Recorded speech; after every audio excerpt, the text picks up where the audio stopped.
Assalamualaikum warahmatullahi wabarakatuh. Alhamdulillahirabbil alamin.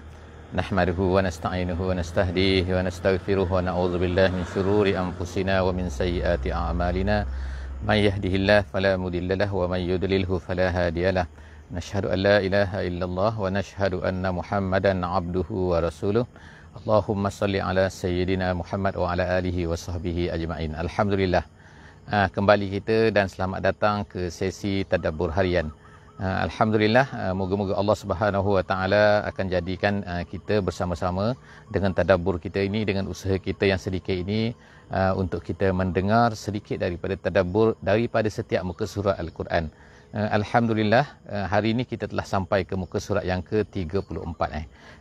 Dan kita akan bersama-sama pada hari ini untuk mentadabbur sedikit sahaja, sebentar sahaja, insya-Allah dalam masa 30 minit, 25 minit, 30 minit, daripada surah Al-Baqarah ayat 216 sehingga ayat 219, insya-Allah. Jadi kita akan lihat insya-Allah apakah yang Allah Subhanahu Wa Taala akan beritahu kepada kita di dalam muka surat ini. Moga-moga setiap daripada muka surat ini akan kita dapat manfaat. Moga-moga kita tidak hanya akan membaca Al-Quran sahaja, tetapi kita sekurang-kurangnya dapat memahami apakah yang Allah Ta'ala nak beritahu kepada kita, apa Allah Ta'ala nak ceritakan kepada kita. Sebab setiap daripada ayat Al-Quran ini mempunyai, Masya Allah, mempunyai matlamat, yang mempunyai sesuatu, mesej yang besar, yang kita mungkin dalam masa 30 minit ini mungkin tidak dapat manfaatkan, dapat ambil segala-galanya daripada apa yang ada di dalam muka surat ini. Tetapi insya-Allah sekurang-kurangnya kita telah berusaha, insya-Allah. Jadi hari ini insya-Allah saya akan bacakan sedikit daripada ayat ini. A'udzubillahi minasyaitonirrajim. Bismillahirrahmanirrahim. Kutiba alaikumul qitalu wa huwa kurhul lakum wa asa an takrahu syai'an wa huwa khairul lakum wa asa an tuhibbu syai'an wa huwa syarrul lakum wallahu ya'lam wa antum la ta'lamun. Sadaqallahul azim. Ayat ini dimulakan oleh Allah Subhanahu Wa Taala dengan perkataan kutiba. Jadi kutiba ni artinya ialah diwajibkan, ataupun asalnya ialah dituliskan. Kataba tu tulis, tapi kutiba dituliskan. Artinya ialah satu peneguhan, satu kefarduan yang Allah Subhanahu Wa Taala nak tekankan kepada kita semua. Penting perkara ni. Perkara ni bukan main-main. Perkara ni Allah Taala tuliskan, catatkan, wajibkan dengan menggunakan perkataan kutiba. Artinya sebagaimana Allah Ta'ala kutiba alaikumusiyam, Allah Ta'ala wajibkan ke atas kita ni berpuasa, maka begitu jelah juga kita ni diwajibkan ke atas kita al-qital. Kita ni maknanya peperangan. Jadi apa maksud peperangan ini? Peperangan itu adalah maknanya kita bukan suka berperang, tetapi hendaklah bersedia untuk menghadapi suasana-suasana peperangan. Jadi artinya apa? Allah Subhanahu Wa Taala menjadikan kita ni supaya kita ni ialah bersedia. A'iddu lahum wa a'iddu lahum mastata'tum min quwwah, untuk menghadapi musuh-musuh Allah Subhanahu Wa Taala ni hendaklah kamu bersedia. Kalau kamu tak bersedia, orang-orang yang menentang kamu, musuh-musuh Islam ni akan bersedia, sentiasa bersedia untuk menghentam kamu, untuk mengatakan, membuat sesuatu benda yang menyakitkan kamu. Oleh kerana itulah maka orang Islam tak boleh tidak bersedia. Orang Islam tidak boleh benci kepada sesuatu benda ni, iaitu benci kepada peperangan. Benci tak, memanglah kita tak sukakan kepada peperangan, tetapi kita mesti bersedia untuk menghadapi ini. Oleh kerana itulah maka tanda persediaan kita dengan kita menyediakan tentera dan sebagainya, kan, itu adalah sebagai tanda bahawa kita, dan begitu juga orang awam, semua orang Islam hendaklah bersedia, kan, untuk menghadapi ini. Dan jangan rasa macam apalah Allah Ta'ala tetapkan, kenapa Allah Ta'ala suruh kita, kenapa Allah Ta'ala memerintahkan kita, mewajibkan kita, kan. Tak, Allah Subhanahu Wa Ta'ala sebut sini kutiba alaikumul qital. Perkara ini menjadi satu kewajipan kepada orang-orang mukmin ke atas kamu al-qital. Allah Ta'ala tahu wa huwa kurhul lakum. Perkara ni, peperangan ni, berperang ni, kan, memang kamu tak suka. Dari segi tak suka apa? Bukan tak suka sini. Tak suka ni ada dua jenis. Tak suka dipanggil tak suka tabai, dan yang kedua tak suka syar'i. Tak suka syar'i ni ialah kita tak suka Allah Ta'ala wajibkan sesuatu benda, kita tak suka. Kenapa Allah Ta'ala wajibkan perkara ni? Kenapa Allah Ta'ala wajibkan kepada kita buat benda ni? Semua benda ni adalah tak suka dari segi syar'i. Tak suka dari segi syar'i, tak suka kepada ketetapan Allah, itu adalah merupakan satu kekufuran. Tetapi tak suka di sini ialah maksud tak suka, iaitu tak suka dari segi tabiat manusia. tabiat kita sebagai insan ni, kita tak suka benda. Kenapa? Kerana kebiasaannya peperangan ni akan menyebabkan nyawa terbang, akan menyebabkan kesusahan, akan menyebabkan kemusnahan, akan menyebabkan, ya betul, kamu tak suka, Allah Ta'ala tahu kamu tak suka perkara ni dari segi tabi'inya. Tetapi Allah Ta'ala kata, wa asa an takrahu syai'an wa huwa khairul lakum. Tapi ingat kemungkinan kamu tak suka sesuatu perkara, tapi sebenarnya kadang-kadang kamu tak suka satu perkara, tapi sebenarnya adalah baik untuk kamu. Khairul lakum. Dia tu baik. Jadi Allah Subhanahu Wa Ta'ala nak buat satu ketetapan umum di sini kan. Iaitu jangan kamu ni mengira sesuatu benda tu baik atau buruk berdasarkan kepada hati kamu, kepada kecenderungan kamu. Kemungkinan kamu tak suka, kamu cenderung kepada tak suka, tetapi perkara tu baik. Jadi sebagaimana disebutkan oleh ulama-ulama, dia kata seperti mana doktor. Doktor nak beri obat pada kita. Obat tak ada yang suka kan. Tak ada orang suka kena cucuk, kena injek, kemudian makan obat yang pahit, kemudian setiap hari kena makan 8 jam sekali, kena makan antibiotik dan sebagainya. Tak ada orang suka perkara itu. Tetapi doktor beri. Tapi kita makan juga. Kenapa? Kita tahu kan. Doktor beri kan, doktor tahu kan. Perkara ni baik untuk kamu. Jadi kita makan obat. Kenapa? Kerana kita tahu perkara tu baik untuk kita. Walaupun kita tak suka. Jadi begitulah juga al-qital ni. Jadi Allah Subhanahu Wa Taala sebut sini, wa huwa khairul lakum, ianya baik untuk kamu.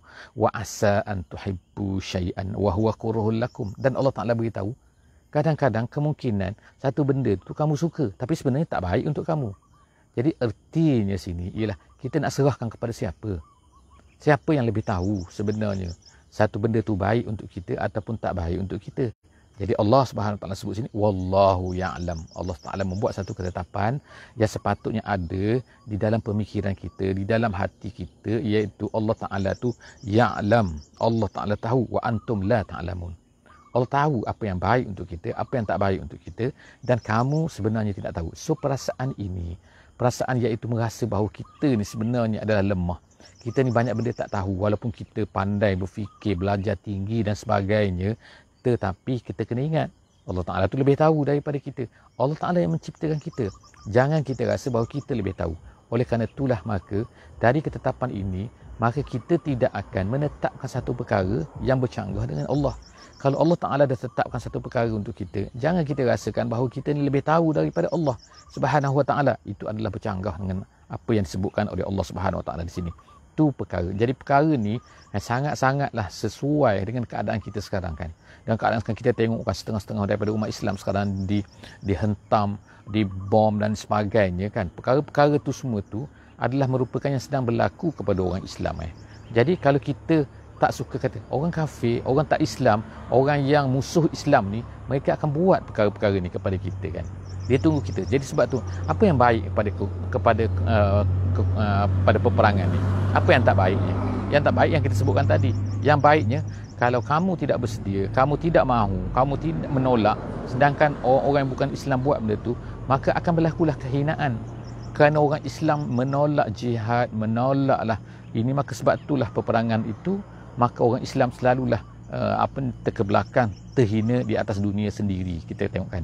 Tanah kita sendiri diambil oleh orang. Jadi oleh kerana apa? Oleh kerana itu, maka kita tengoklah maknanya apa yang berlaku lah di tempat sini, iaitu di negara Brunei Darussalam ni. Masya Allah kan, dulu kan memang kan orang-orang barat pernah datang ke sini, tapi tak dapat menjajah lama.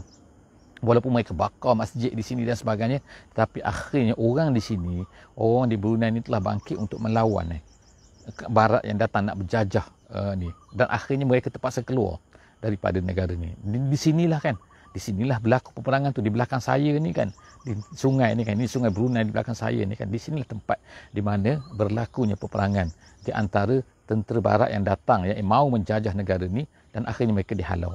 Jadi itu yang pertamalah. Jadi saya teringat kepada satu hadis Nabi SAW yang berkenaan dengan ni, iaitu Nabi SAW menceritakan akan berlaku nanti umat Islam ini akan menjadi seperti buih kan, buih di laut kan, buih di laut tu, yang mana ataupun buih selepas banjir.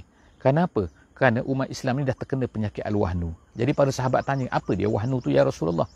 Jadi Nabi SAW explain kan, maksud wahnu ni, umat Islam dah terkena penyakit apa? Penyakit dia ialah hubbud dunya wa karahiyatul maut.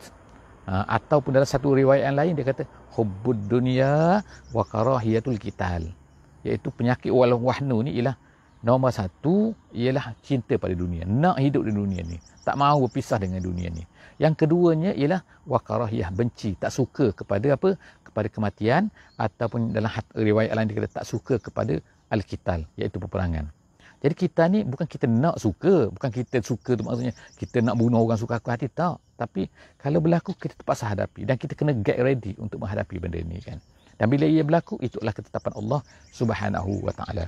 Seterusnya Allah Subhanahu wa taala sebut itu yasalunaka anis syahril haram qitalin fi.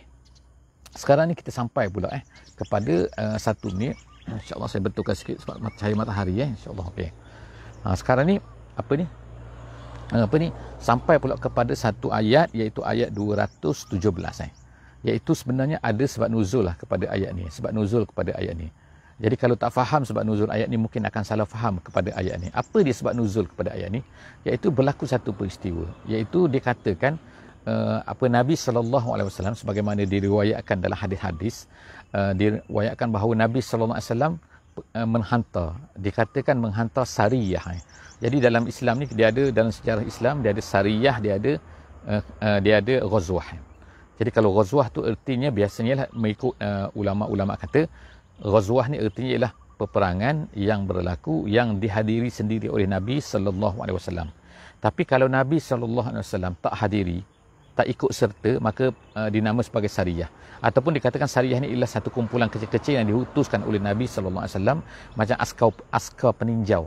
Mujahidin-mujahidin yang meninjau, yang datang dalam kumpulan yang kecil, mereka akan pergi. Jadi berlaku ni ialah dikatakan sebagai sariyah yang pertama dalam sejarah Islam ni, iaitu Nabi SAW hantar satu kumpulan, dikatakan 8 orang, dan mereka ini diketuai oleh Abdullah bin Jahsh. Abdullah bin Jahsh. Jadi dia ini dihantar oleh Nabi dan diberikan satu surat. Dan Nabi SAW beritahu kepada Abdullah bin Jahsh ni, berjalan kamu 2 hari, selepas 2 hari kamu barulah buka surat ni. Jangan buka sebelum tu. Buka selepas daripada dah berjalan 2 hari. Jadi mereka pun berjalan. Selepas 2 hari mereka buka surat tu. Buka surat tu. Dalam surat tu Nabi SAW perintahkan kepada mereka supaya pergi ke Nakhlah. Nakhlah ni makna berjalanlah kamu terus ke Nakhlah dan tengok pergerakan orang-orang kafir Quraisy. Nakhlah ni ialah satu tempat yang berada di antara Mekah dan juga Taif. Jadi tengah-tengah tu. Satu tempat nama dia Nakhlah. Jadi dia pun berjalan sampai di sana. Lalu pada masa tu ialah bulan Jamadil Akhir. Jamadil Akhir. Jadi yang selepas daripada tu bulan Rejab. Selepas daripada Jamadil Akhir tu ialah bulan Rejab. Jadi kita tahu kan bulan Rejab ni adalah bulan haram. Jadi bagi orang Arab, mereka ni menghormati bulan haram. Mereka ni kafir. Tapi mereka ni menghormati bulan haram. Sejak daripada zaman Nabi Ibrahim lagi. Bulan haram ni ada 4 bulan haram, iaitu Zulkaidah, Zulhijjah, Muharram dan juga Rejab. Jadi selepas daripada ni habis dah, ni tak cerita bulan Jamadi Zulkaidah, Zulhijjah ni sudah selesai. Sekarang ni kita nak masuk kepada bulan Zulkaidah. Minta maaf, bulan Jamadil Akhir. Selepas daripada Jamadil Akhir ialah bulan Rejab. Bulan Rejab tu ialah bulan haram. Jadi kalau ikutnya bulan haram ni tak boleh berperang lah maksudnya. Tapi tentera Abdullah bin Jahsh ni Nabi beritahu supaya pergi mengintai je, pergi melihat pergerakan. Tapi bila dia tengok ni kan, ada satu kumpulan orang Quraisy ni, kafir Quraisy ni kan. Jadi mereka pun, Abdullah bin Jahsh buat keputusan apa? Kita tangkap mereka ni. Berlakulah peperangan dengan ni. 2-3 orang saja sebenarnya. Dikatakan 4 orang saja, orang kafir Quraisy ni dengan harta-hartanya. Lepas tu, jadi mereka pun serang. Jadi mereka ingat pada masa tu masih lagi bulan Jamadil Akhir. Rupanya dah masuk bulan Rejab. Jadi seorang daripada mereka ni, daripada orang kafir Quraisy ni dibunuh. Yang bernama Ibnu Hadrami. Ibnu Hadrami. 2 orang lagi ditangkap, seorang lagi tu lepas lari. Jadi makna sekarang 2 ditangkap, seorang dibunuh dan juga seorang lepas lari. Jadi yang lepas lari pun baliklah beritahu kepada orang Quraisy ni bahawa tentera Muhammad ni telah membunuh orang kita, iaitu berperang dalam bulan haram. Jadi akhirnya hebohlah, mereka ni membuatlah cerita. Mengatakan apa? Muhammad ni kata baik sangat, kata mengajak kepada perkara baik, kata mengajak kepada ni, tapi tengok bulan haram pun dia langgar. Jadi perbuatan Abdullah bin Jahsh ni sebenarnya adalah bukan kerana dia fikir bulan haram, bukan dia nak berlaku bulan haram, tapi kerana bulan tu dia fikir masa tu masih lagi Jamadil Akhir. Masih lagi bulan hujung bulan esoknya dia fikirnya. Jadi dia bawa balik dua tentera yang ditawan ini, dibawa balik ke Madinah dan juga harta-harta. Jadi Nabi SAW bila dengar berita ni kan, iaitu apa, orang kafir Quraisy dah bising-bising dah katakan Muhammad ni kata baik sangat tapi sebenarnya jahat, apalah, langgar bulan haram dan sebagainya. Jadi Nabi pun hold dulu. Nabi tak bagikan harta tu dan kemudian Nabi simpan dulu, tak buat apa-apa dengan orang yang ditawan tu. Jadi Nabi SAW rasa macam tak sedap hatilah dengan Abdullah bin Jahsh, dan orang-orang Islam lain pun mulalah dia kata an-nafa, iaitu mulalah buat kasar lah kepada Abdullah bin Jahsh ni. Dia kata, apalah kamu Abdullah bin Jahsh, kamu telah bunuh orang dalam bulan haram, kamu dibuat spoil lah, kamu buat gini. Jadi akhirnya kesianlah Abdullah bin Jahsh ni, ketakutan lah dia pun kan. Kerana rasa macam Allah celaka, habislah aku, habislah kami semua ni kan, kena buat teruk ni. Jadi tiba-tiba turunlah ayat ni, iaitu mereka bertanya kamu tentang Asy-Syahril Haram, iaitu berperang, qitalin fih, berperang di dalam bulan haram. Jadi bukan masalah nak tanya bulan haram ni berapa tak, tapi nak beritahunya ialah bulan haram ni berbunuh dalam tu boleh tak boleh sebenarnya. Itu cerita dia. Jadi akhirnya kan Allah Taala turunkan ayat ni. Jadi Allah Taala kata memang Allah Taala kata kul, katakan. Ini jawapan dia. Qitalun fihi kabir. Berperang di dalam bulan haram ni memang satu kesalahan besar. Allah Ta'ala akan beritahu, qitalun fihi kabir. Tetapi kemudian selepas daripada tu, Allah Ta'ala pun menyenaraikan apa yang dibuat oleh orang Quraisy sebenarnya. Apa orang Quraisy buat sebelum daripada ni? Cuba fikir, tengok. Dia kata, orang kafir buat apa? Yang pertama, wasaddun an sabilillah, menghalang manusia daripada jalan Allah. Saddun tu mana al-man'u maksudnya. Menghalang manusia daripada jalan Allah, wa kufrum bihi, dan kufur dengan Allah. Allah Ta'ala beri kepada kita rezeki, Allah Ta'ala beri kepada kehidupan, Allah Ta'ala menciptakan kita, Allah Ta'ala buat semua benda untuk kita kan. Allah ni Rabbul Alamin. Allah. Tapi tiba-tiba kamu kufur kepada dia. Wa kufrum bihi. Allah Ta'ala kata, wa kufrum bihi. Itu perkara yang kedua. Yang ketiga, wal masjidil haram. Iaitu apa? Saddun an-nas anil masjidil haram. Iaitu menghalang manusia daripada jalan Allah. Daripada Masjidil Haram, iaitu daripada Mekah. Bukankah Muhammad ini adalah orang Islam? Kenapa kamu halang Muhammad ni daripada untuk pergi buat umrah? Kamu halang orang Islam ni untuk pergi buat umrah, untuk pergi ke Mekah. Sedangkan orang lain manusia biasa kamu tak halang. Yang kafir semua tu kamu tak halang. Tiba-tiba Muhammad ni dan juga orang yang beriman dengan Muhammad ni kamu halang dia. Itu jadi yang ketiga, wal Masjidil Haram.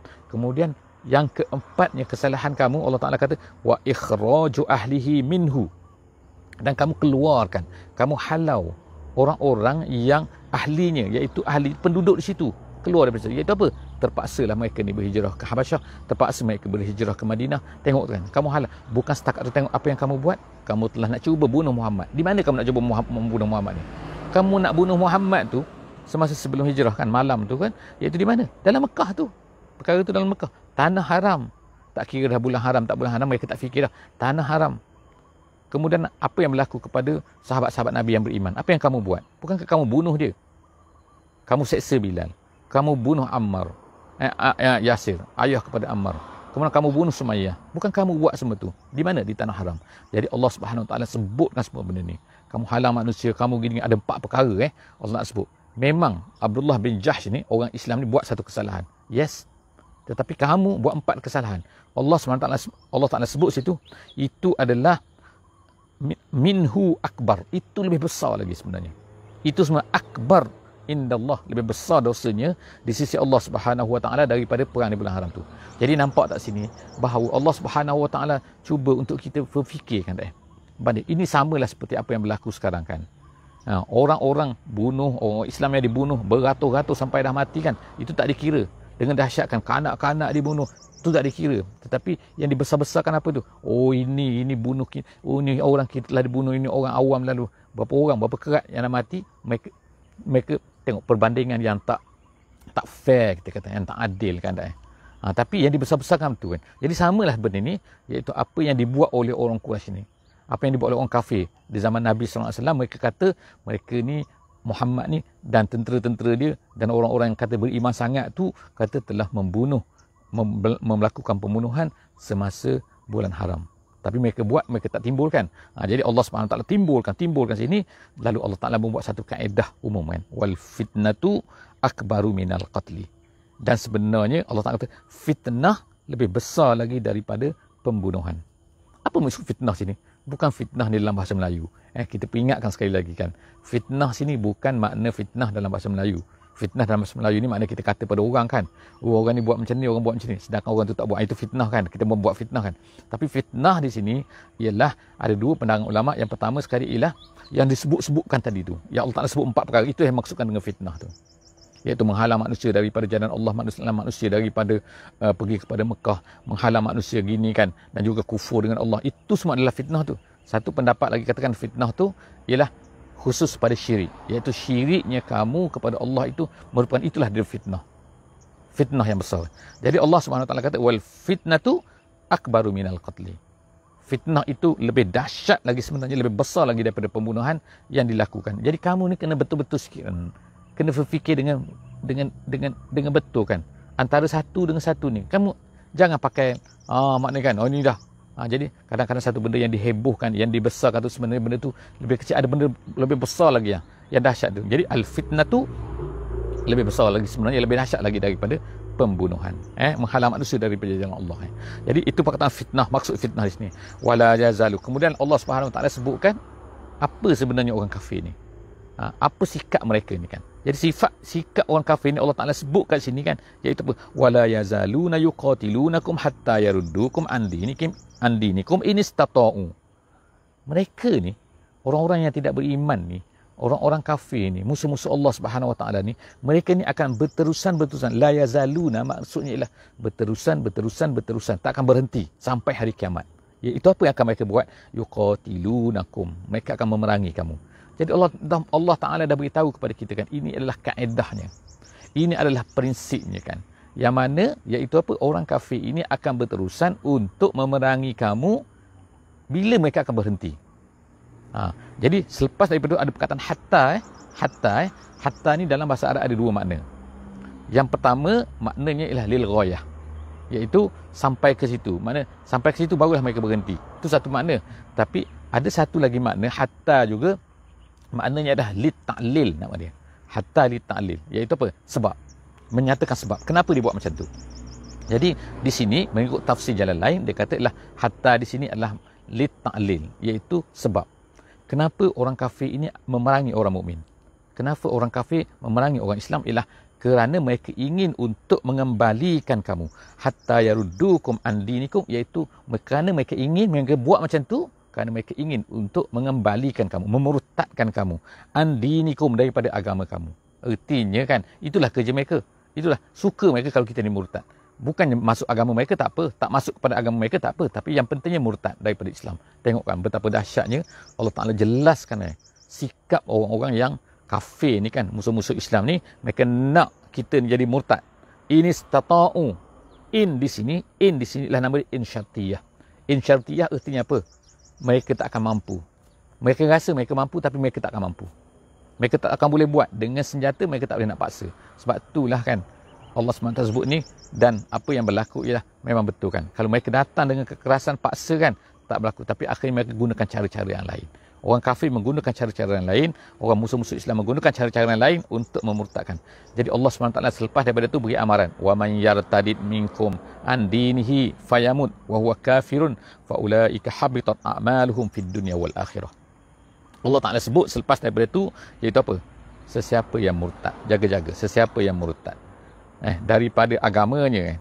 Lepas tu fayamut, dan kemudian dia mati. Maknanya dia murtad, dia dah Islam, kemudian dia murtad, kemudian dia mati dalam keadaan dia kafir. Wa huwa kafirun fa ulaika habitat a'maluhum. Allah Ta'ala kata, orang yang macam tu, maka dia akan dihapuskan pahala. Hapus ni maknanya habis-habis. Tak ada langsung pahala dia. Pahala kebaikan dia di dunia dan juga di akhirat. Maksudnya di dunia pun Allah Ta'ala tak ada beri apa-apa, dan di akhirat pun. Jadi maksud ulama sebut kat sini, di dunia tu artinya apa? Ada setengah ulama yang dahsyat seperti mazhab Maliki. Dia kata kalau seorang tu yang telah mengerjakan haji, kemudian contoh mengerjakan haji, kemudian dia telah murtad, wa'iyyazubillah, kemudian dia masuk Islam balik, maka haji dia tu tak terpakai, dia kena haji balik, kena buat haji balik. Itu mazhab Maliki. Itu dahsyat mazhab Maliki kan. Tapi dalam mazhab Syafi'i tak perlu.